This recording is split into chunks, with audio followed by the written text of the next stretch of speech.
আপনি এআই অটোমেশনের কথা বললেন, তো আগামী 5-6 বছরের মধ্যে যে জব সিকারদের মধ্যে বা এমপ্লয়ার যারা তাদের মধ্যে এটার ব্যবহার কতটুকু আসবে? এআই এর মানে ইম্প্যাক্ট রিক্রুটমেন্টও পড়বে। এখন রিক্রুটমেন্টে পড়লে তখন আমরা যদি এআইটাকে কাজে না লাগাতে পারি আমাদের প্ল্যাটফর্মে, তখন হয়তো আমাদের প্ল্যাটফর্মের ভূমিকা কমে যেতে পারে। বাট যদি আমরা আরও বেশি এটাকে অ্যাডপ্ট করতে পারি, এআইয়ের ফিচারগুলো আমাদের যারা ক্লায়েন্ট আছে তাদেরকে যদি দিতে পারি, তখন ক্লায়েন্টরাও আমাদের সাথেই থাকবে।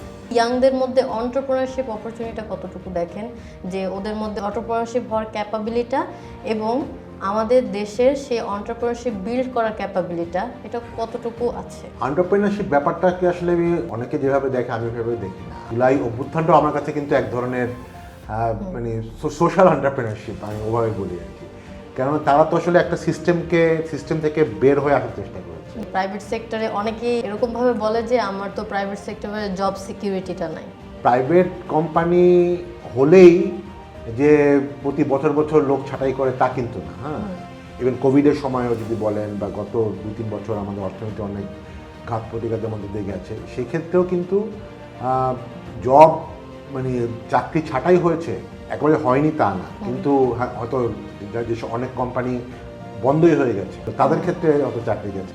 আপনি প্রায় বলেন যে পেশেন্স অ্যাজ এ ক্যাপিটাল, বর্তমান ইউথরা কেন পেশেন্সটাকে ক্রিটিক্যালি দেখতেছে? একটু বয়স আমার মতো লোকরাও কিন্তু আজ থেকে 10-15 বছর আগে যতটুকু ধৈর্য ছিল আমাদের ধৈর্য কমে আসছে বিকজ অফ সোশ্যাল মিডিয়াতে আমাদের ইনফ্লুয়েন্স। তো এটা কিন্তু একটা হচ্ছে বিকজ অফ দ্য টেকনোলজি।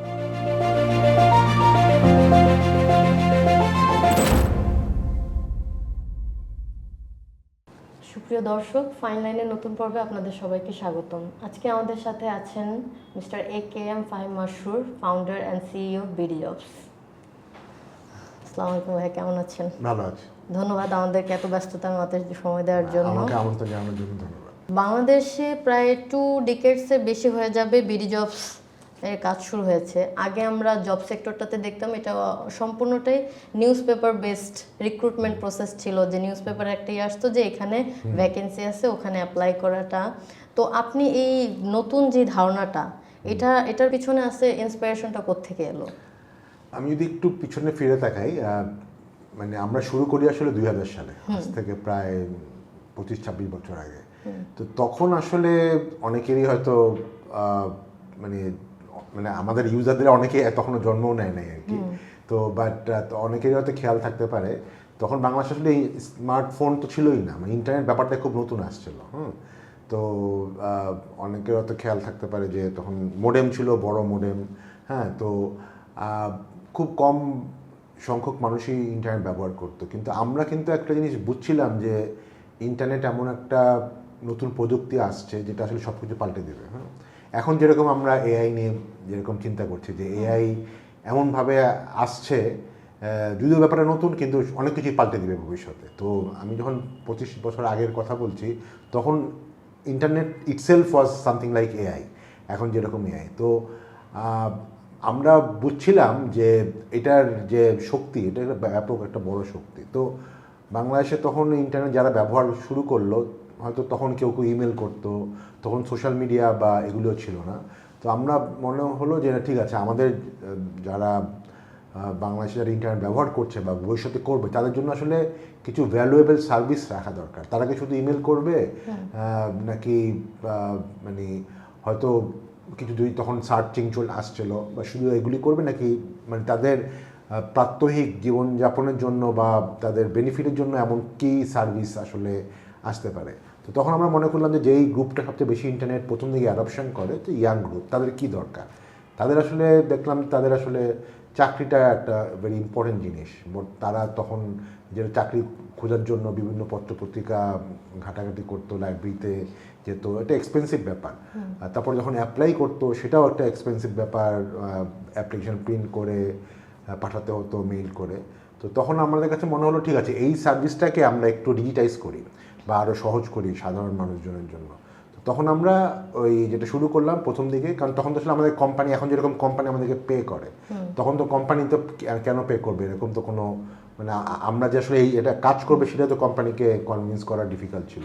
তো তখন আমরা মানে বিভিন্ন পত্রপত্রিকা থেকে মানে জবগুলো ফ্রি আমাদের এই প্ল্যাটফর্মে বিডি জবস প্ল্যাটফর্মে ফ্রি পোস্ট করে দিতাম এবং লোকজন ওই জবগুলি দেখতো বিভিন্ন ক্যাটাগরি অনুযায়ী। তো এটা ছিল শুরু। আমরা কিন্তু প্রথম 3-4 বছর কোম্পানিগুলির কাছ থেকে কোনো ডাইরেক্ট জব পাইনি। হ্যাঁ, তো পরে যখন আমাদের 2-3 বছর পরে আমাদের প্ল্যাটফর্মটা আস্তে আস্তে পপুলার হলো জব সিকারদের মধ্যে, পার্টিকুলার ইয়াং জব সিকারদের মধ্যে, তখন আমরা কোম্পানিকে বললাম যে ঠিক আছে, আপনারা এত খরচ করে নিউজ পেপারে কেন অ্যাড দিবেন, এর থেকে তো 10 ভাগের 1 ভাগ খরচেই আপনি আমাদের এখানে আপনার জব পোস্ট করতে পারেন এবং আপনি মানে অ্যাপ্লিকেশনও রিসিভ করতে পারেন ডিজিটালি, আপনার জন্য এটা খুব সোজা। হ্যাঁ, তো তখন আস্তে আস্তে কোম্পানিগুলো আমাদেরকে আসলে জব দেওয়া শুরু করলো। তো এভাবেই আমরা কিন্তু প্রথম 3 বছর কোনো রেভিনিউ পাইনি, কারণ আমরা জব সিকারদের থেকে রেভিনিউ তখন নিতাম না। তো পরে আমরা 3-4 বছর পরে 2003 কি 4-এর দিকে আমরা প্রথম কোম্পানিগুলোর থেকে অল্প কিছু রেভিনিউ পাওয়া শুরু করলাম। তো এভাবে আসলে যাত্রা শুরু। যেমন আপনি এআই অটোমেশনের কথা বললেন, তো আগামী 5-6 বছরের মধ্যে যে জব সিকারদের মধ্যে বা এমপ্লয়ার যারা, তাদের মধ্যে এটার ব্যবহার কতটুকু আসবে যে আমি এআই দিয়ে আমি সিভি থেকে শুরু করে আমি যে যাদেরকে জব সিকার যারা আমার কাছে অ্যাপ্লাই করছে তাদের সিভিটা রিভিউর ক্ষেত্রে আমি এআইকে ব্যবহার করব, বা এআই পুরো জিনিসটা করবে, যে এআই তার এক্সাম নিচ্ছে, এবং এটাও কি বিডি জবসের মাধ্যমে পসিবল কিনা যে আমি প্রিলিমিনারি যেই এক্সামটা সেটা আমি আসলে এখানেই দিয়ে দিলাম, দেন আমি কোম্পানির কাছে গেলাম। অলরেডি কিন্তু আমাদের গত 4-5 বছর ধরে প্রচুর কোম্পানি আমাদের মাধ্যমেই পরীক্ষা নেয়। হ্যাঁ, আমাদের এখানে কিন্তু অনলাইনে পরীক্ষা দেওয়ারও সিস্টেম আছে, যাতে একজন চাকরি প্রার্থী বাসা থেকেই তারা পরীক্ষা দেয়। আর ইভেন তার ভিডিও ইন্টারভিউ কিন্তু সিস্টেম আমাদের এখানে আছে, তো সেটা অলরেডি আছে। বাট আপনি যেটা বললেন যে এআই ব্যাপারটাকে আরও হয়তো আরও সহজ করে দিবে এবং আরও ফাস্ট করে দিবে। তো এবং আমরাও যাতে আমাদের প্ল্যাটফর্মেও অনেক এআইয়ের ফিচার ব্যবহার করা যায়, যেটা আসলে জব সিকার এবং এমপ্লয়ার মানে দুই গ্রুপকেই আরও এফিশিয়েন্ট করা যায়, সেটা আমরা চেষ্টা করছি। বাট এটা অ্যাবসলিউটলি ট্রু দ্যাট এআইয়ের মানে ইম্প্যাক্ট রিক্রুটমেন্টও পড়বে। এখন রিক্রুটমেন্টে পড়লে তখন আমরা যদি এআইটাকে কাজে না লাগাতে পারি আমাদের প্ল্যাটফর্মে, তখন তো আমাদের প্ল্যাটফর্মের ভূমিকা কমে যেতে পারে। বাট যদি আমরা আরও বেশি এটাকে অ্যাডপ্ট করতে পারি, এর ফিচারগুলো আমাদের যারা ক্লায়েন্ট আছে তাদেরকে যদি দিতে পারি, তখন ক্লায়েন্টরাও আমাদের সাথেই থাকবে।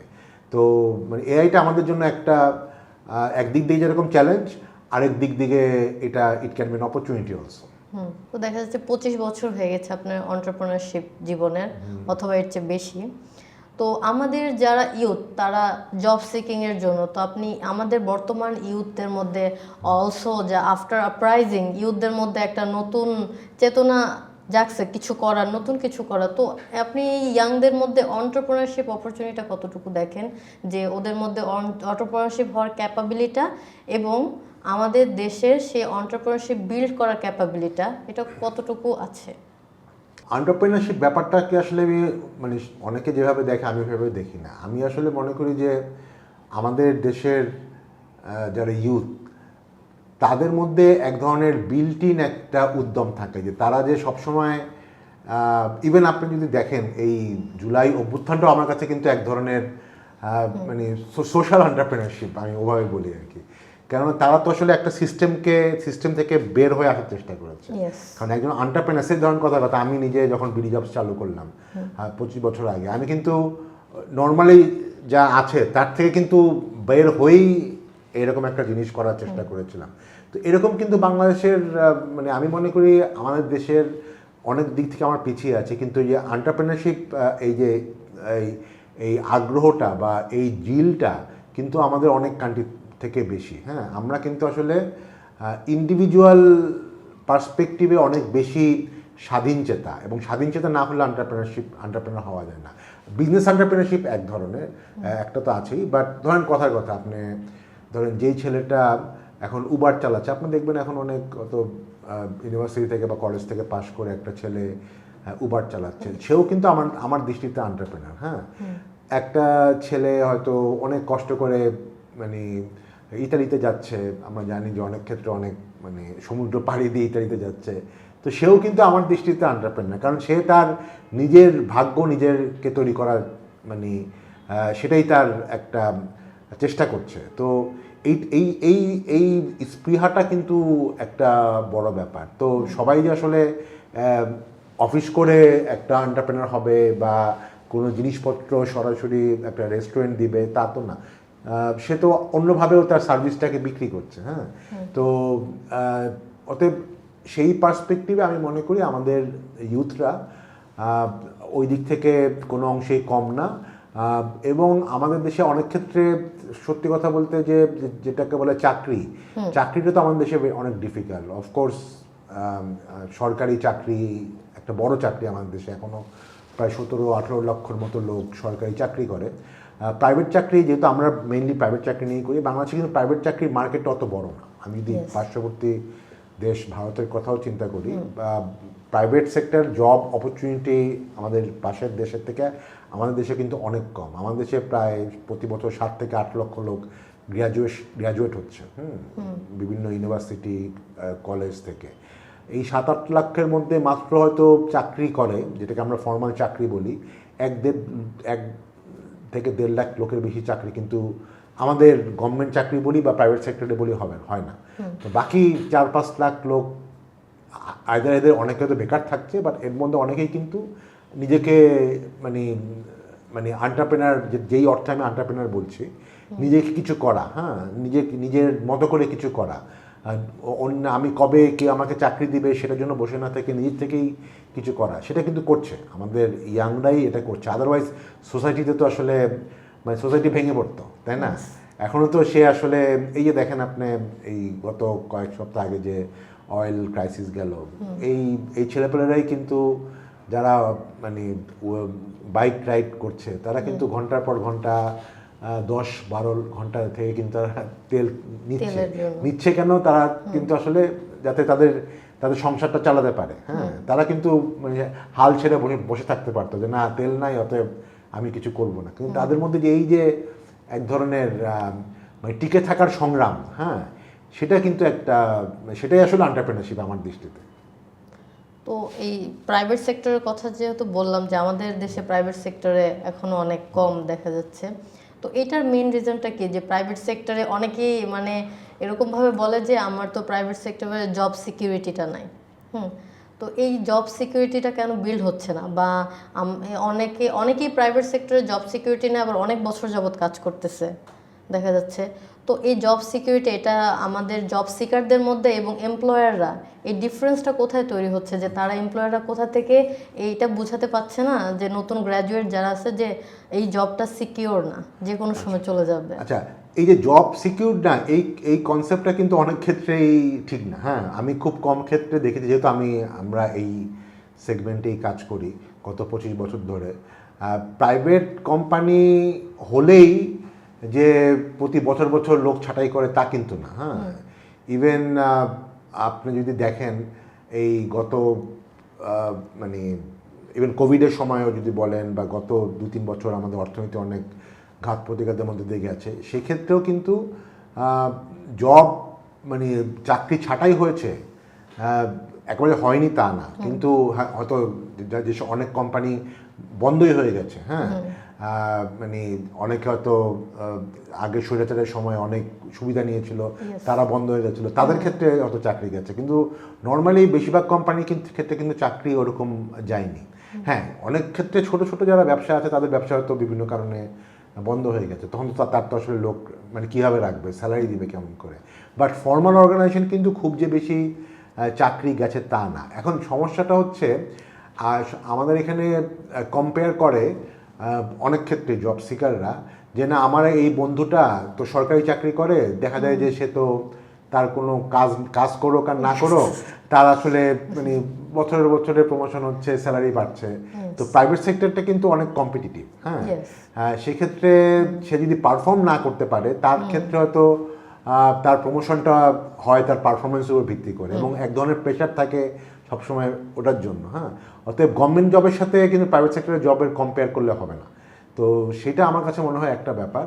আর ওভারঅল যেটা বলি যে বাংলাদেশে কেন আমাদের আশেপাশের দেশ থেকে প্রাইভেট সেক্টরটা ছোট, সেটা একটা বড় কারণ হচ্ছে আমাদের দেশে আসলে ফর্মাল ইন্ডাস্ট্রি ওরকম তৈরি হয়নি। হ্যাঁ, আমাদের যে মানে আমাদের যে পার্টিকুলারলি যেটা বলি যে গ্র্যাজুয়েট যত বেশি বার হয়, আমাদের যত জব আছে, দেখেন আপনি ইন্ডিয়াতে চিন্তা করেন, ভারতে কিন্তু আপনি দেখবেন সবচেয়ে বড় একটা সেক্টর হচ্ছে আইটি সেক্টর, এবং ওখানে লক্ষ লক্ষ গ্র্যাজুয়েট ইনভলভ হয়।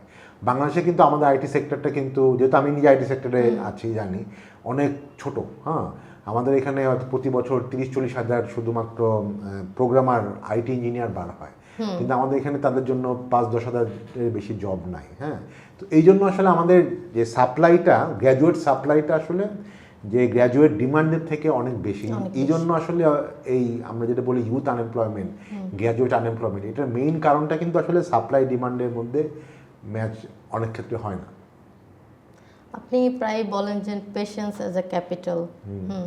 তো এটার ক্ষেত্রে যে আমরা আমাদের ইউথদের মধ্যে দেখি যে তারা যে স্টার্ট আপ কালচারে যে ফার্স্ট গ্রোথ ইনস্ট্যান্ট সাকসেস বলে একটা জিনিস দেখে, যেখানে পেশেন্সকে ক্রিটিক্যাল কেন পেশেন্সটাকে তারা এই বর্তমান ইউথরা কেন পেশেন্সটাকে ক্রিটিক্যালি দেখতেছে, যে আচ্ছা আমি আজকে একটা বিজনেস শুরু করলাম, এটা 1 মাস যাওয়ার পরে সে যে প্রফিটটা ভাবছে সেই প্রফিটটা আসে না, সো ইটস ক্লোজড। এইটার দুটো কারণ আছে। একটা হচ্ছে সোশিওলজিক্যাল কারণ। এখন জেনারেশন তো একটু মানে মানে একটু অস্থির, তাই না? আমাদের সোশ্যাল মিডিয়া যদি বলেন, এটা আমাদের কিন্তু অনেক কিছুকেই চিন্তাভাবনাকেও পাল্টে দিয়েছে। আগে মানুষ হয়তো একটা বই পড়তো, একটা বই পড়তে হলে কিন্তু তাকে শুরু থেকে শেষ পর্যন্ত হতো ওই বইটার উপরেই সে মানে ধৈর্য সহকারে তো পড়তে হবে। এখন দেখা যাচ্ছে সে ফেসবুক দেখছে বা রিল দেখছে, সে কিন্তু মানে প্রতি সেকেন্ডে সেকেন্ডে তার একখান থেকে আরেকখানে সুইচ করতেছে, কারণ তার তো অপশন অনেক বেশি। তো এই জন্য তার মানে মেন্টালি কিন্তু সে যেটাকে বলে অ্যাটেনশন ডেফিসিয়েন্সি, এটা কিন্তু আছে। ইভেন যারা একটু বয়স আমার মতো লোকরাও কিন্তু আজ থেকে 10-15 বছর আগে যতটুক ধৈর্য ছিল, আমাদের ধৈর্য কমে আসছে বিকজ অফ সোশ্যাল মিডিয়াতে আমাদের ইনফ্লুয়েন্স। তো এইটা কিন্তু একটা হচ্ছে বিকজ অফ দ্য টেকনোলজি, এটা 1 নম্বর।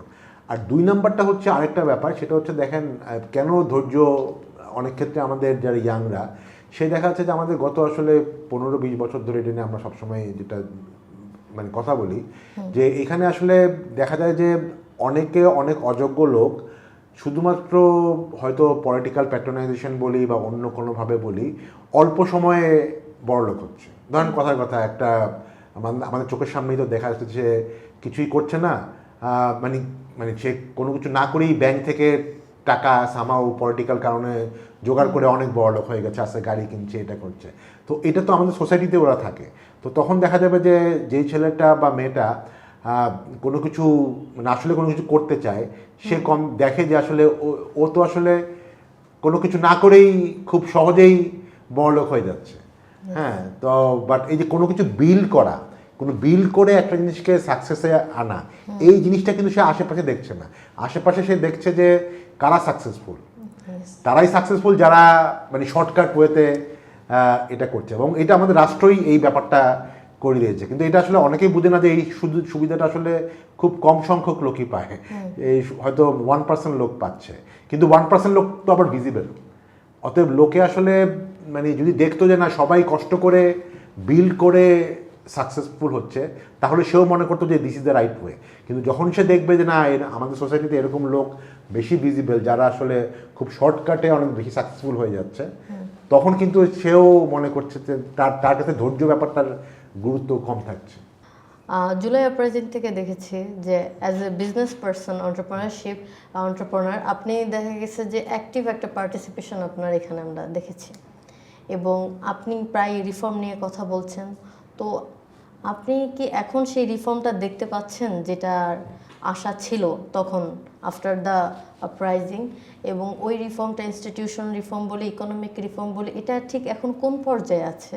আপনি একটু আগে যেটা বললেন যে ব্যবসায়ী হিসাবে রিফর্মটা, মানে অনেক ক্ষেত্রে আমাকে এই প্রশ্ন অনেকে করে যে আপনি তো ব্যবসায়ী, আপনি রিফর্ম নিয়ে কেন কথা বলেন? হ্যাঁ, তো এইটার একটা খুব সহজ ব্যাপার হচ্ছে আমার কাছে যেটা হচ্ছে যে দেখেন, একজন মানে সাংবাদিক যদি রিফর্ম নিয়ে কথা বলতে পারে, একজন লয়ার যদি কথা বলতে পারে রিফর্ম নিয়ে বা চিন্তা করতে পারে, একজন শিক্ষক যদি কথা বলতে পারে, একজন ব্যবসায়ী কেন পারবে না?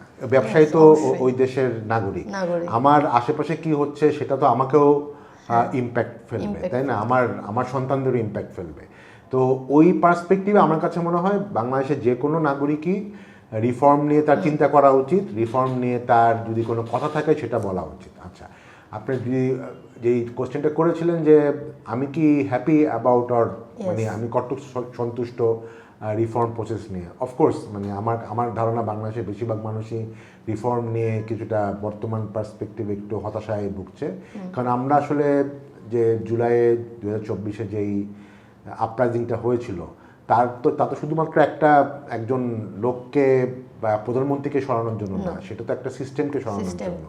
এবং আমরা যে আসলে গত 15 বছর একটা মানে বিশাল একটা বঞ্চনার মধ্যে দিয়ে গেছি। এই যে আমরা যেটা বলছি যে আমাদের সব কিছু একটু আগে যেটা বললাম যে খুব অল্পতে লোকে বড় লোক হয়ে যাচ্ছে মানে কোনো কিছু না করেই, তো এগুলো তো একটা সিস্টেম ধ্বংস হওয়ার মাধ্যমে হয়েছে। এই যে ব্যাংকিং সেক্টর থেকে লক্ষ লক্ষ কোটি টাকা নিয়ে গেছে, তো এটা তো আসলে একটা মানে সিস্টেম ধ্বংস করার মাধ্যমেই হয়েছে। তো এখন এই জিনিসগুলো তো আমরা চাই না আরও হোক, বা আমাদের যারা নেক্সট জেনারেশন তারা যাতে এই এরকম একটা সিচুয়েশনের মধ্যে দিয়ে যায়। এই জন্যে কিন্তু জুলাই সনদ বলেন বা এই যে গণভোট বলেন, সেখানে কিন্তু এই মানে এগুলি যে খুব বৈপ্লবিক রিফর্ম তা কিন্তু না। মানে এটা অনেকে হয়তো ভাবে যে না মানে সব মানে আমরা তো বিপ্লব করিনি।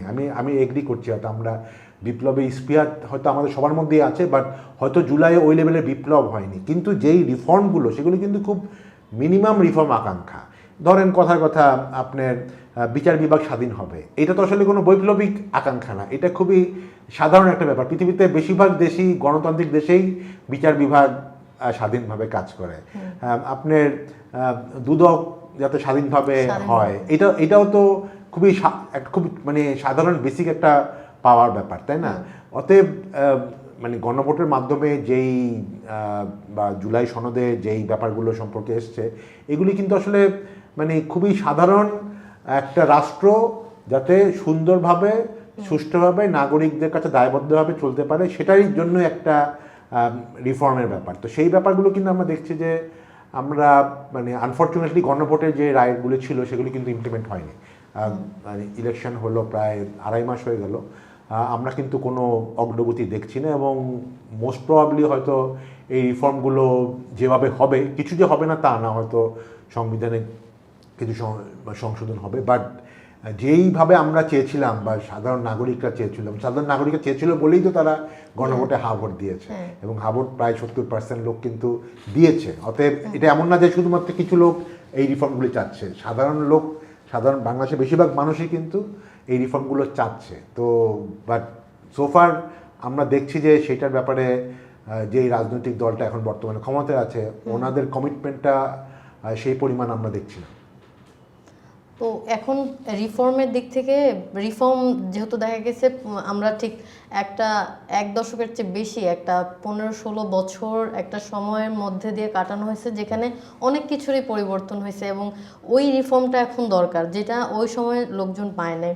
সো এই রিফর্মের মধ্যে মানে ঠিক কোন রিফর্মগুলো খুবই দ্রুততম সময়ের মধ্যে হওয়া উচিত, সবগুলো রিফর্ম একসাথে হওয়া সম্ভব না।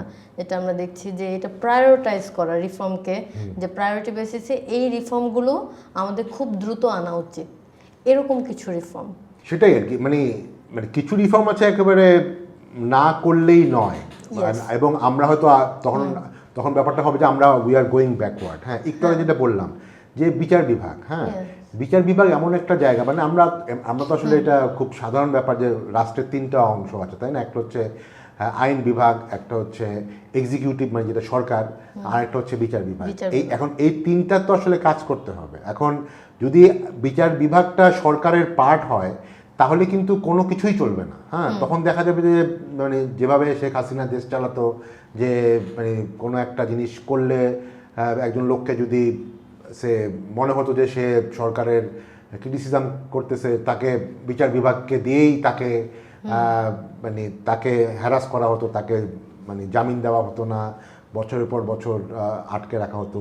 তো এইটা তো যদি না আমি বিচার বিভাগ স্বাধীন হয় তাহলে এই ঘটনা আবারও ঘটবে। এটা যে সবসময় যে আমাদের একবারে প্রধানমন্ত্রী লেভেল থেকে হতে হবে তা না, দেখা যাবে যে সাধারণ মানুষজন বা রাজনৈতিক দল বলি বা ইভেন আমলারাও কিন্তু এই ব্যবস্থার এই যে বিচার বিভাগ যে স্বাধীন না, তাদেরকে কন্ট্রোল করা যায়, তারাও এই জিনিসটাকে ব্যবহার করবে এবং অলরেডি শুরু হয়ে গেছে।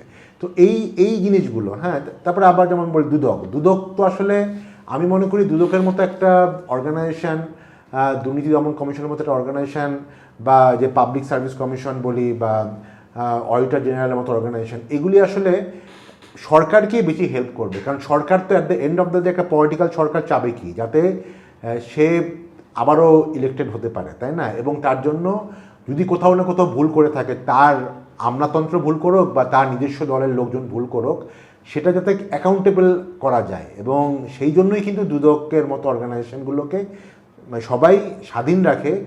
সরকার তার নিজস্ব কারণেই স্বাধীন রাখা উচিত, যেটা অনেক ক্ষেত্রে আমরা অনেকে ভাবে যে না, মানে কেন সরকার স্বাধীন রাখবে। সরকারের নিজস্ব হাতকে শক্তিশালী করার জন্যই, বা নিজের যাতে দেখতে পারে, নিজের ট্রান্সপারেন্সি যাতে সরকার প্রধান বুঝতে পারে কোথায় কোন সমস্যা হচ্ছে, যাতে রেমিডিয়াল মেজার নিতে পারে, ওইটার জন্যই কিন্তু এই ইনস্টিটিউশনগুলোকে আসলে স্বাধীন রাখা দরকার। তো এইটাই কিন্তু আমরা মানে বলছি যে এই যে বেসিক কয়েকটা ইনস্টিটিউশন আছে, সেগুলোকে স্বাধীনভাবে যদি কাজ করতে দেওয়া হয়, আইন মানে বিচার বিভাগ বলি, বা দুদক, বা ইভেন আমাদের যে ইলেকশন কমিশন, এগুলিকে যদি স্বাধীনভাবে চলতে দেওয়া না হয়, তাহলে আসলে আমরা হয়তো আগের জায়গাতেই ফিরে যাব। এবং আনফর্চুনেটলি আগের জায়গাতে ফিরে গেলে যেরকম, ওইটাও তো আসলে মানে মানে একেবারে আজীবন চলে না। এটা আমরা দেখেছি যে শেখ হাসিনার মতো এত বড় এক ধরনের স্বৈরশাসকও কিন্তু শেষে যেতে হয়েছে, দেশ ছেড়ে পালাতে হয়েছে। তো আমরা চাই না এরকম ঘটনা আবার ঘটুক। তো সেই জন্য আমরা মনে করি যে সরকারের হয়তো যারা আছেন সিদ্ধান্ত নেওয়ার মতো, তাদের হয়তো শুভবুদ্ধির উদয় হবে। তারা দেশের জন্য তো অফকোর্স করা উচিতই, নিজেদের জন্যও করা উচিত, যাতে তারা নিজেরাও একটা অ্যাকাউন্টেবিলিটি থাকে, এবং তারা যাতে মানে তাদের যে যেই জনগণের ভোটে তারা নির্বাচিত হয়েছেন, তাদেরকে তারা সার্ভ করতে পারে। আপনার মতে personal definition of growth, progress, এই জিনিসটাকে, কারণ আমরা অনেক সময় ভাবি যে development and growth is not a same thing. Develop হচ্ছে, দেশ ডেভেলপ হচ্ছে, বাট দেশে কি গ্রোথ হচ্ছে কিনা? কারণ ডেভেলপমেন্টটা মেজার করি আমরা অনেক সময় মেগা প্রজেক্টগুলো দিয়ে, বিভিন্ন কিছু দিয়ে, বাট গ্রোথ এখানে ঠিক কতটুকু গ্রোথ হচ্ছে সেটা আপনার মতে? মানে আমি আবার গ্রোথ টার্মটার মধ্যে আবার ব্যাপার আছে। গ্রোথ হলো নাম্বার গ্রোথ দেখা যায়, যে আমি আমার এত জিডিপি গ্রোথ হয়েছে বা এত এক্সপোর্ট গ্রোথ হয়েছে। আমি কিন্তু দেখেন, at the end of the day আমরা একটা দেশ যেখানে আসলে আমাদের এই 18-19 কোটি মতো লোক আছে, হ্যাঁ। আমি আসলে মনে করি যে ডেভেলপমেন্ট বলি বা গ্রোথ বলি, সেটা আসলে এই লোকগুলো আসলে কি অবস্থায় আছে, এদের জীবনযাত্রা, হ্যাঁ, এদের জীবনযাত্রার মান কি আগে থেকে উন্নত হয়েছে কিনা, সেটাই কিন্তু আমার কাছে মুখ্য একটা ব্যাপার। হ্যাঁ, মানে আমার জিডিপি বাড়লো, আমার হয়তো এক্সপোর্ট বাড়লো, ইভেন কথার কথা রেমিটেন্স বাড়লো, এর থেকেও আসলে বড় হচ্ছে যে আমার যে এই 18-19 কোটি মানুষ আছে, এরা কি বলতে পারবে যে আমি আজ থেকে 10 বছর আগে যেরকম ছিলাম, আমি আজ থেকে 10 বছর আগে আমি 2 বেলা ভাত খেতাম, এখন কি আমি 3 বেলা ভাত খেতে পারি কিনা? হ্যাঁ, আমি কি আগে আমার ছেলে বা মেয়েকে আমি স্কুলে পাঠাতে পারতাম না, এখন কি আমি পাঠাতে পারছি কিনা? সে কি এখন আগে থেকে তার শিক্ষার মান কি উন্নত হয়েছে কিনা? হ্যাঁ, স্বাস্থ্যের মান, আগে 10 বছর আগে হসপিটালে গেলে আমি কোনো সার্ভিস পেতাম না, এখন কি আমি পাচ্ছি কিনা? এইগুলি যদি মানে পজিটিভ দিকে যায়, তাহলে আমি মনে করি ডেভেলপমেন্ট হয়েছে বা গ্রোথ হয়েছে। আর এইগুলি যদি ব্যাকওয়ার্ড যায় বা একই রকম থাকে, তাহলে তো আমি মানে কেউই স্যাটিসফাইড হবে না। তো আমার কাছে মনে হয় যে মানে টোটাল জিনিসটাই হচ্ছে যে সিটিজেন সেন্ট্রিক হওয়া উচিত, হিউম্যান সেন্ট্রিক হওয়া উচিত, এবং তারা রাষ্ট্র যেই সার্ভিসগুলো দেওয়ার কথা, হয়তো কিছু সার্ভিস হয়তো রাষ্ট্র দিবে, কিছু সার্ভিস সে হয়তো বাজার থেকে কিনেও নিতে পারে। সে ফর এক্সাম্পল, তার হয়তো যে গ্রামে যে হসপিটালটা আছে, সেই হসপিটালে হয়তো তার এই রোগের চিকিৎসাটা নাই, তো যাতে তার হাতে এনাফ টাকা থাকে বা ক্ষমতা থাকে, যে যাতে সে ওই চিকিৎসাটা যেখানে প্রাইভেটলি যারা দিচ্ছে সেখান থেকেও যাতে সে পেতে পারে এবং কম দামে পেতে পারে। হ্যাঁ, যাতে at the end of the day তার জীবনটা আগের থেকে বেটার হয়। হ্যাঁ, তো সেই জিনিসটা গত 15 বছর হয়নি বলেই তো লোকের মধ্যে একটা বঞ্চনা তৈরি হয়েছে, তাই না? এবং আবার এখানে একটা ফ্যাক্টর আছে, কারো হয়নি তা না, দেখা গেছে যে সমাজের 10% মানুষ কিন্তু আগে থেকে অনেক ভালো হয়েছে, তাই না? কিন্তু 90% লোক খারাপ হয়েছে, তখনই কিন্তু এই ব্যাপারটা হয়। অতএব এমন একটা সিচুয়েশন থাকা উচিত যে সমাজের বেশিরভাগ মানুষ একসাথে নিজেদের জীবন উন্নত করতে যাতে পারছে। এটা পুঁজিবাদে না চলে যায়। অ্যাবসলিউটলি। যদি কেউ মানে 10 জনের মধ্যে একজন ভালো থাকবে, আরো অনেক উঁচুতে যাবে, আর আর 9 জন পিছিয়ে থাকবে, তাহলে তো সোসাইটিতে এক ধরনের বঞ্চনা তৈরি হবে। তো এই যে এই গ্রোথের এই প্রশ্ন থেকেই যদি আসি, তাহলে যে আমাদের আমাদের ফুল একটা ইকোনমি হলো মোস্টলি ইম্পোর্ট নির্ভর, যে আমরা যে ম্যাক্সিমাম জিনিস আমরা হলো ইম্পোর্ট করছি, এবং এতে আমরা যদি এক্সপোর্টের দিকে যাই, তাহলে আমরা ম্যাক্সিমাম আমাদের এক্সপোর্টের ক্ষেত্রে দেখেছি আমাদের পোশাক গার্মেন্টসটাই হলো এক্সপোর্টে এখন আগে আছে। তো আপনি যদি এরকমভাবে মানে ইফ ইউ ক্যান সাজেস্ট যে ঠিক কোন প্রোডাক্টগুলো সামনে এক্সপোর্টের জন্য যাইতে পারে, যা জিডিপির সাথে মানে আনএমপ্লয়মেন্টের দিকেও তাকাবে এবং আমাদের ইয়াং জেনারেশনকেও একটু বুস্ট করবে, এরকম। আমি ফার্স্ট অফ অল আপনার ওটার সাথে একটু দ্বিমত করছি। আমাদের সবচেয়ে বড় এক্সপোর্ট কিন্তু গার্মেন্টস না, আমাদের সবচেয়ে বড় এক্সপোর্ট হিউম্যান রিসোর্স। হ্যাঁ, আমরা কিন্তু পৃথিবীর one of the largest exporter of human, মানে আমাদের দেশে প্রায় এখন 1.5 কোটি মানুষ দেশের বাইরে কাজ করছে। মানে আমাদের টোটাল পপুলেশনের প্রায় 7-8% মতো, 8-9% মতো। পৃথিবীর খুব কম দেশেই এত লোক, পপুলেশনে এত লোক বাইরে কাজ করে। অতএব এইটাই কিন্তু আমাদের অর্থনৈতিক আসলে টিকিয়ে রেখেছে। আচ্ছা, এখন মানে বাংলাদেশের আপনি যেটা প্রথমেই বললেন যে বাংলাদেশের অনেক ক্ষেত্রে ইম্পোর্ট নির্ভর। আমাদের কিন্তু মানে হ্যাঁ, মানে আমাদের চাল ইম্পোর্ট করতে হয় না, চাল যেটা আমাদের মেন খাদ্য, কিন্তু আমাদের অনেক জিনিসপত্র কিন্তু লাইক আমাদের ধরেন খাওয়ার তেল বলেন, চিনি বলেন, এগুলি কিন্তু ইম্পোর্ট করতে হয়। ইভেন আমাদের একটা বড় ইম্পোর্টের জায়গা হচ্ছে, যেটা আমরা মানে সবচেয়ে বেশি এখন সাফার করছি, সেটা হচ্ছে তেল, জ্বালানি আমাদের ইম্পোর্ট করতে হয়। হ্যাঁ, যদিও আগে জ্বালানি একটা বড় অংশ বেশি হতো। হ্যাঁ, তো ওগুলিও ধরেন ঠিক আছে, ওগুলিও লোকালিও এখন প্রোডাকশন হচ্ছে, বাট আমি বেসিক জিনিসগুলির কথা বলছি। আচ্ছা, এখন এই জিনিসগুলো কিন্তু খুব রাতারাতি পরিবর্তন হবে না। ইভেন আমাদের যে গার্মেন্টসের কথা বলছি, সেই গার্মেন্টসটাও কিন্তু দেখা যাবে যে যা এক্সপোর্ট করি তার মধ্যে একটা বড় অংশ কিন্তু আমাকে ইম্পোর্ট করেই, র মেটেরিয়ালটা ইম্পোর্ট করেই আমাকে এক্সপোর্ট করতে হচ্ছে, তাই না? তো সেই জায়গাটাতে মানে আমার কাছে মনে হয় যে এখন আমাদের একটু ডিফাইন্ড ওয়েতে চিন্তা করতে হবে যে আমাদের কোন জায়গাটাতে আসলে বেশি ফোকাস করবো। At the end of the day আমরা এমন কিছুই করা উচিত যেটা আসলে আমাদের এমপ্লয়মেন্ট তৈরি করবে। হ্যাঁ, কারণ একটা বড় জিনিস যেটা আমি বলি, এই ধরনের ইভেন জুলাইয়ের ব্যাপারটাও তো আসলে হয়েছিল এমপ্লয়মেন্ট থেকেই ট্রিগার করেছিল, তাই না? আমাদের ইয়াং যারা পড়াশোনা করছে তারা এমপ্লয়মেন্ট নাই বলেই না তারা রাস্তায় নেমে এসেছিল। তো এই জিনিসটা যদি আমি দেখি, আমাদের দেশের ওয়ার্ল্ডের at this moment one of the highest graduate unemployment, যেটা আমরা এই ফিল্ডেই কাজ করি। যদি আপনি যে বললাম 7 লক্ষ যে গ্র্যাজুয়েট বার হচ্ছে, তার মধ্যে কিন্তু প্রায় এর মধ্যে অর্ধেকই আইদার কোনো কাজ মানে তারা মানে চাকরি তো পাচ্ছেই না, তাদের জন্য আসলে ওই এমপ্লয়মেন্ট বা সেলফ এমপ্লয়মেন্টের অপরচুনিটি অনেক কম। আচ্ছা, তো এই জন্য আমি যেটা বলি যে সবচেয়ে বেশি প্রায়োরিটাইজ করতে হবে যে আমার যেই ছেলেমেয়েরা মানে ইউনিভার্সিটি বা কলেজ থেকে গ্র্যাজুয়েট করছে, তাদেরকে যাতে বিদেশে পাঠানো যায় বেশি করে। হ্যাঁ, এই জিনিসটা নিয়ে আমরা আসলে আনফর্চুনেটলি গত মানে কোনো সরকারি বা এখনও ওইভাবে কাজ করতে দেখিনি। আমরা কিন্তু লোক পাঠাচ্ছি, গত বছরও প্রায় 10 লাখ লোক আমরা পাঠিয়েছি, কিন্তু আমরা কাদের পাঠাচ্ছি, এটা সবচেয়ে বড় ইম্পর্টেন্ট।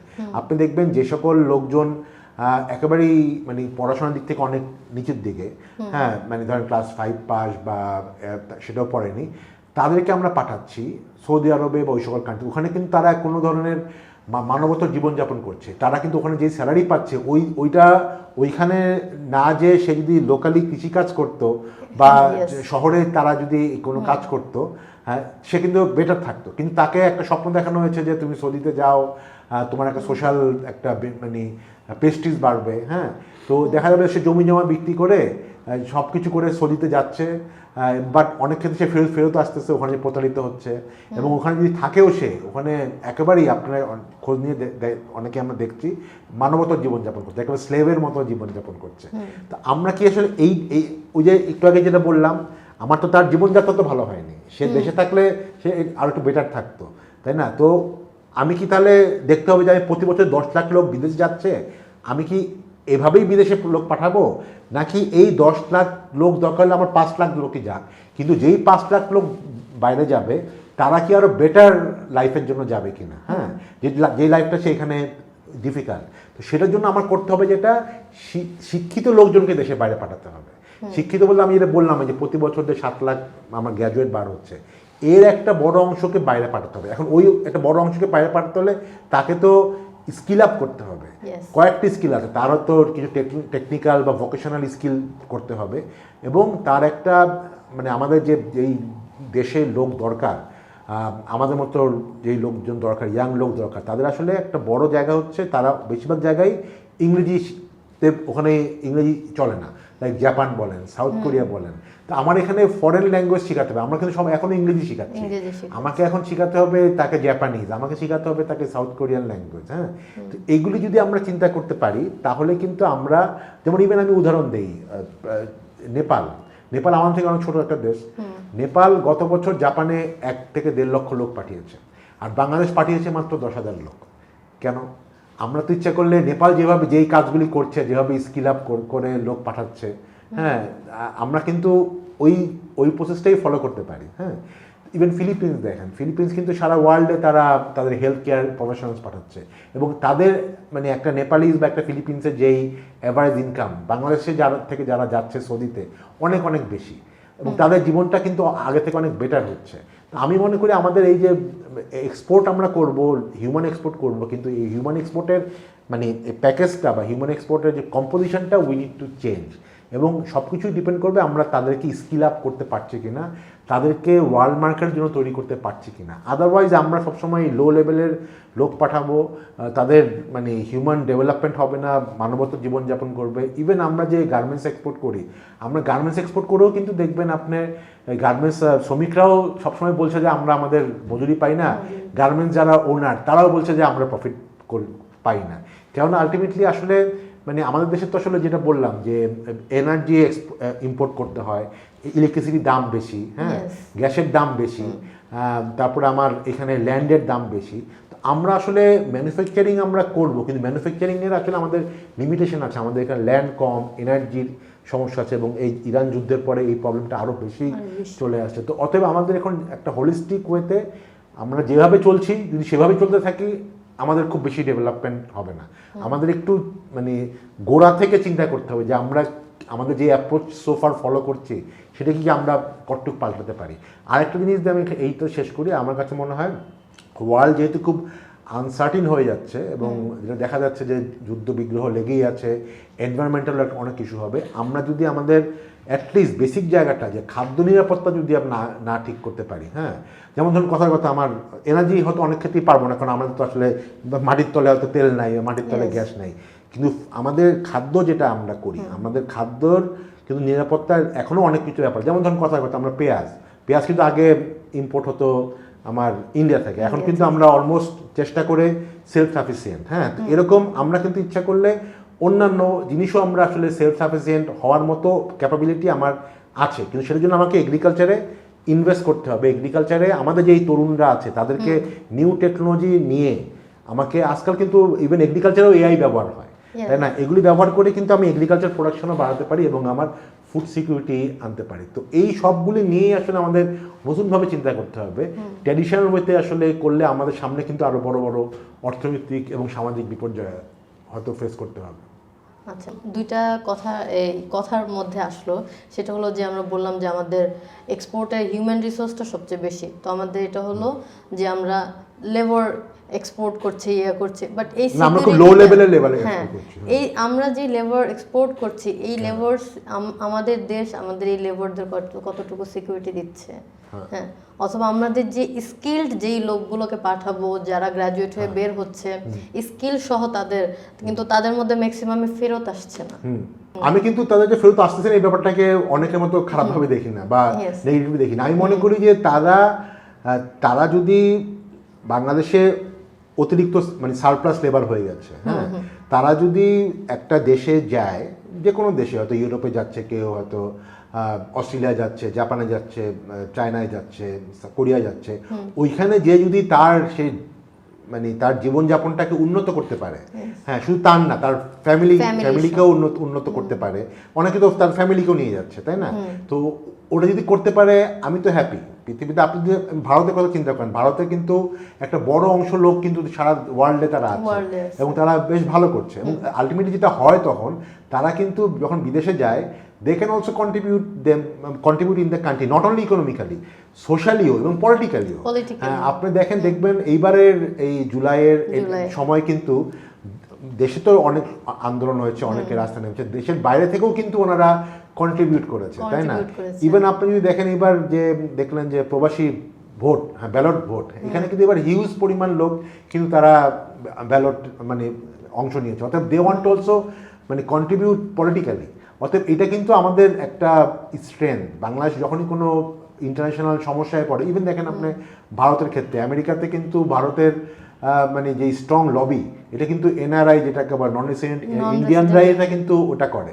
বাংলাদেশেও কিন্তু আমরা ওই জায়গাতে যাওয়া উচিত, কারণ বাংলাদেশে তো ভবিষ্যতে অনেক ধরনের মানে জিওপলিটিক্যাল ক্রাইসিসে পড়তে পারে। তো তখন কিন্তু আমার বিদেশের এই যারা আমাদের মানে প্রফেশনাল বা যারা থাকবে, এই 1.5 কোটি মানুষ, তারাই কিন্তু আমাদেরকে অনেক ক্ষেত্রে হেল্প করতে পারবে। অতএব তাদেরকে কিন্তু আমরা যে তারা বিদেশে আছে বলেই তারা মানে ইভেন আমি প্রায় ঠাট্টা করে বলি, বাংলাদেশের যে বর্তমান যে প্রধানমন্ত্রী, উনিও তো 17 বছর দেশের বাইরে ছিল, দেশের বাইরে থেকেও তো উনি পলিটিক্যালি কন্ট্রিবিউট করেছে, লিড শুধু কন্ট্রিবিউট না, লিডও করেছে। তো অতএব মানে এই ব্যাপারটাকে আমি পজিটিভলি দেখি যে আমাদের দেশের লোক বাইরে যাচ্ছে, বাইরে যে নিজেদেরকে মানে ডেভেলপ করছে এবং সোসাইটিতেও তারা কন্ট্রিবিউট করছে। তাহলে যে স্কিল্ড, যে গ্র্যাজুয়েট স্কিল্ড, এটা কি আমাদের এটা স্টুডেন্টদের নিজেদের থেকে ম্যাক্সিমাম দেখা গেছে যে স্কিলনেসটা তৈরি করতে হচ্ছে, ভাষা শিখলেও আমাদের। তো এটা ইউনিভার্সিটি লেভেলটা এটা কতটুকু ভূমিকা পালন করে স্কিল্ড স্টুডেন্ট বা স্কিল্ড গ্র্যাজুয়েট তৈরি করার ক্ষেত্রে, যারা বাইরে যাবে এবং আমাদের দেশের জিডিপিতে তো অ্যাজ এ রেমিটেন্স, যেহেতু তারা তাদের পরিবার এখানে আছে যতদিন পর্যন্ত, ওখানে তারা ভূমিকা রাখতেছে। তো এই স্কিল্ড যেই পার্সনটা তৈরি হওয়া, গ্র্যাজুয়েটটা তৈরি হওয়া, এটার ক্ষেত্রে আমাদের ইউনিভার্সিটিটা কতটুকু ভূমিকা পালন করে? আচ্ছা, ইউনিভার্সিটি তো আসলে শুধুমাত্র বাংলাদেশের টোটাল পপুলেশনের ইউনিভার্সিটি তো পড়ে তো খুব কম মানুষ, একটা বড় অংশ কিন্তু পড়ে হচ্ছে বিভিন্ন কলেজে। হ্যাঁ, যেটা আমি একটু বললাম 7 লাখের মতো কিন্তু মাত্র 2 লক্ষ লোক ইউনিভার্সিটিতে পড়ে, বাকিরা কিন্তু এই 2200-র মতো কলেজ, যেটা আবার ন্যাশনাল ইউনিভার্সিটির আন্ডারে। যাই হোক, তো মানে আমাদের কিন্তু আসলে এডুকেশন ইনস্টিটিউট মানে থেকে আমরা এক্সপেক্ট করা উচিত আমাদের, অফকোর্স তাদেরই আসলে মেইন দায়িত্বটা। কিন্তু আমরা জানি যে গত 15-20 বছর ধরে আমাদের ওভারঅল সিস্টেম যেটা নষ্ট হয়েছে, তার মধ্যে এডুকেশনও একটা বড় জায়গা, যেখানে আসলে দলীয়করণ থেকে শুরু করে সবই হয়েছে, এবং এটা যে খুব পরিবর্তন হয়েছে আমার তাও মনে হয় না। অতএব আমি ব্যক্তিগতভাবে এক্সপেক্ট করি ইউনিভার্সিটি অনেক কিছু করবে, বা কলেজগুলো অনেক কিছু করবে, বা রাষ্ট্র অনেক কিছু করবে, বাট আমরা দেখেছি যে আসলে আমরা যদি সব কিছু ওনাদের উপরে মানে মানে মনে করি ওনারাই করবে, তাহলে হবে না। ইভেন এই জন্য আমি সবাই আমার সাথে যখনই কোনো ইয়াং কেউ পরামর্শ নিতে আসে, আমি তাদেরকে একটা কথা বলি যে don't expect anything from your university or college or even রাষ্ট্র থেকেও এক্সপেক্ট করো না। তুমি মনে করবা যে তোমার, আর আজকাল দেখেন, আজকাল তো আসলে এই এআইয়ের যুগ বা ইন্টারনেটের যুগে সব রিসোর্স অ্যাভেলেবেল আছে। এখন ধরুন কথার কথা, কেউ যদি চায় যে আমি আজকে জাপানিজ শিখবো, ওটা কি ইউনিভার্সিটির দরকার আছে, করার দরকার আছে? সে আসলে একটা মানে ছোট অ্যাপ ব্যবহার করে, ফ্রি অ্যাপ ব্যবহার করেই শিখতে পারবে। অতএব তার আসলে নিজেকে নিজের প্রতি আস্থা, আমি অনুষ্ঠানের প্রথমে বলেছিলাম, আমাদের মানে সোসাইটির একটা বড় স্ট্রেংথের জায়গা হচ্ছে আমরা অনেক বেশি মানে আত্মনির্ভর হতে চাই। হ্যাঁ, আমাদের অতএব আমি মনে করি ইয়াং জেনারেশনের প্রতি আমার সবসময় একটা থাকবে যে তোমরা কে কী করবে তোমার জন্য, ডোন্ট থিঙ্ক অ্যাবাউট ইট। তুমি নিজেই অনেক শক্তিশালী, নিজেই তোমার ভাগ্য বদলাতে পারবা। অতএব তুমি তোমার মতো করে করে দাও। কেউ যদি হেল্প করে, হেল্প করলো, না হেল্প করলো, if you want to do you can do. যদি আমি অন্যের জন্য বসে থাকি, তাহলে আমার নিজেরই আসলে ক্ষতি। আচ্ছা, আমরা একদম শেষ পর্যায়ে চলে আসছি। তো আমরা অনেক ইনসাইটফুল অনেক কিছু শুনতে পারলাম। তো এখন যদি আমরা বলি যে ইউথ যে জেনারেশনটা, যেহেতু আমাদের এখন বললেন যে ইউথরা আগামীর ভবিষ্যৎটা মানে তৈরি করবেন, সো আপনি যদি এখন তাদেরকে বলেন যে তাদের এখন ঠিক একটা ইউনিভার্সিটি গ্র্যাজুয়েট যে, অথবা সে ঠিক গ্র্যাজুয়েশন করবে, তার ফোকাস এরিয়াগুলো ঠিক সে এখন কোন কোন জায়গায় ফোকাস করা উচিত যাতে সে নিজের পাশাপাশি দেশকেও পরিবর্তনের দিকে নিয়ে যেতে পারে? আমার কাছে মনে হয় যে মানে ওয়ার্ল্ড আসলে এখন খুব দ্রুত পরিবর্তন হচ্ছে, মানে এখানে দুইটা ব্যাপার আছে। একটা হচ্ছে ওয়ার্ল্ডের জিওপলিটিক্যাল ব্যাপার, মানে আমরা গত কয়েক বছরে দেখেছি যে কিভাবে মানে কেউ আসলে আজ থেকে হয়তো 2-3 বছর আগেও চিন্তা করেনি যে মিডল ইস্টে এরকম একটা ক্রাইসিস হবে। হ্যাঁ, তো ইভেন এরকম ক্রাইসিস যে আরও হবে না ফিউচারে, আগামী 2-3 বছরে বলা যায় না। তখন এখনও তো মিডল ইস্টে হচ্ছে, তখনও তো পৃথিবীর অন্য কোনো জায়গায় হবে। তো এটা একটা ব্যাপার যে ওয়ার্ল্ডের জিওপলিটিক্যাল জিনিস চেঞ্জ হচ্ছে, এবং এটার সাথে চেঞ্জের সাথে অনেক কিছুই মানে ইকোনমি তো আছেই, যেটা বললাম ফুড সিকিউরিটি, এনার্জি সিকিউরিটি, অনেক কিছুই ডিপেন্ড করবে। এটা নাম্বার 1, যে মানে world is getting very unpredictable এবং ভেরি ফাস্ট চেঞ্জিং। আরেকটা হচ্ছে টেকনোলজি। আমরা পার্টিকুলারলি যদি বলি এআই এর ক্ষেত্রে, এআই গত 2-3 বছরে এমন অনেক কিছু চেঞ্জ করেছে যেগুলি নর্মালি যেরকম চেঞ্জ হতে হয়তো 50-60 বছর লাগতো। হ্যাঁ, বা আগের যে সকল ইন্ডাস্ট্রিয়াল রেভলিউশন বলি বা অন্য রেভলিউশনগুলোর যেই স্পিড, মানে যেই সময়ে তারা ইকোনমি সোসাইটি চেঞ্জ করে, হ্যাঁ, এআই এর ব্যাপারটা আরও অনেক কুইকলি সব কিছু চেঞ্জ করছে। অতএব এরকম একটা সিচুয়েশনে সবচেয়ে বেশি যেই জিনিসটা দরকার পার্টিকুলারলি ইউথদের, তাদেরকে এক্সট্রিমলি অ্যাডাপটিভ হতে হবে টু চেঞ্জ। হ্যাঁ, এই এখন আসলে মেইন স্কিলই হচ্ছে এটা, যে তারা কতটুক চেঞ্জে অ্যাডাপ্ট করবে নাম্বার 1, আর 2 নম্বর হচ্ছে সে কতটুক চেঞ্জের ব্যাপারে ওপেন থাকবে। আমাদের সোসাইটির ক্ষেত্রে একটা অনেক পজিটিভ জিনিস আমি বললাম, বাট একটা নেগেটিভ জিনিস হচ্ছে আমরা অনেক ক্ষেত্রেই যেহেতু মানে অ্যাজ এ সোসাইটি পার্সপেক্টিভে নতুন জিনিসের ব্যাপারে একটু মানে মানে একটু রেজিস্ট করি। হ্যাঁ, এটা অন্যান্য সব কান্ট্রিতেই আছে, আমাদের ক্ষেত্রে হয়তো আমাদের মানে কালচারাল এবং পারিবারিক ব্যাপারে আমরা নতুন জিনিসের ব্যাপারে, যেমন ধরেন এখন আমরা যেমন আগে তো মানে কী পড়বে, ইঞ্জিনিয়ার ডাক্তার হবে। আজ থেকে 50 বছর আগেও যে যা ইঞ্জিনিয়ারিং ডাক্তারই পড়বে, এখনও যদি জিজ্ঞাসা করেন প্যারেন্টস বলবে ইঞ্জিনিয়ার ডাক্তার। হ্যাঁ, বাট এর বাইরেও তো অনেক হাজার হাজার প্রফেশন তৈরি হয়েছে। তো ওটাই আমি বলছি যে নতুন জিনিস নেওয়ার ব্যাপারে ওপেননেস এবং অ্যাডাপ্টেবিলিটি থাকা খুবই জরুরি, এবং চোখ কান খোলা রাখা, উইচ ইজ মোস্ট ইম্পর্টেন্ট। অনেক ক্ষেত্রে আমি ইয়াংদের ক্ষেত্রে দেখি তারা মানে তার বন্ধুবান্ধবের মধ্যেই মানে যেহেতু সীমাবদ্ধ থাকে। হ্যাঁ, আমার এই বন্ধু এটা বলছে অতএব এটা, কিন্তু বন্ধু বান্ধবের বাইরেও আরেকটা বিশ্ব আছে, ওয়ার্ল্ড আছে, অতএব তাকে চোখ কানটা অনেক বেশি খোলা রাখতে হবে। মানে জীবন শুধুমাত্র ফেসবুক না, হ্যাঁ, জীবন কিন্তু আসলে আরও অনেক বড়। অতএব তাকে এটা করতে হবে যে মানে, এবং তার জন্য আশেপাশে কিন্তু তাকে এমন না যে তাকে অনেক দূর যেতে হবে, তার হাতেই টুলস আছে। হ্যাঁ, তো সেগুলিকে ব্যবহার করতে হবে, এবং এই এই এই নতুন বিশ্বের সাথে তাকে খাপ খাওয়ানোর মতো একটা জায়গায় যেতে হবে, এবং সেটা কিন্তু সে নিজেই পারবে। এটা তাকে কেউ শেখাতে পারবে না, কোনো ইউনিভার্সিটি বা কোনো কলেজ এটা তাকে শেখাবে না, এটা তাকে নিজেরই এই স্কিল আয়ত্ত নিতে হবে। ধন্যবাদ। আমরা একদম শেষ পর্যায়ে চলে আসছি, এবং আপনাকে অনেক ধন্যবাদ আমাদের সাথে থাকার জন্য, এত ব্যস্ততার মাঝে আমাদের সময় দেওয়ার জন্য। ধন্যবাদ আমন্ত্রণ জানানোর জন্য। সুপ্রিয় দর্শক, আমি এতক্ষণ আপনাদের সাথে ছিলাম সুবর্ণা লাবণী। আমাদের ফাইন লাইনের নতুন পর্বগুলো দেখার জন্য আপনাদের আমন্ত্রণ রইল।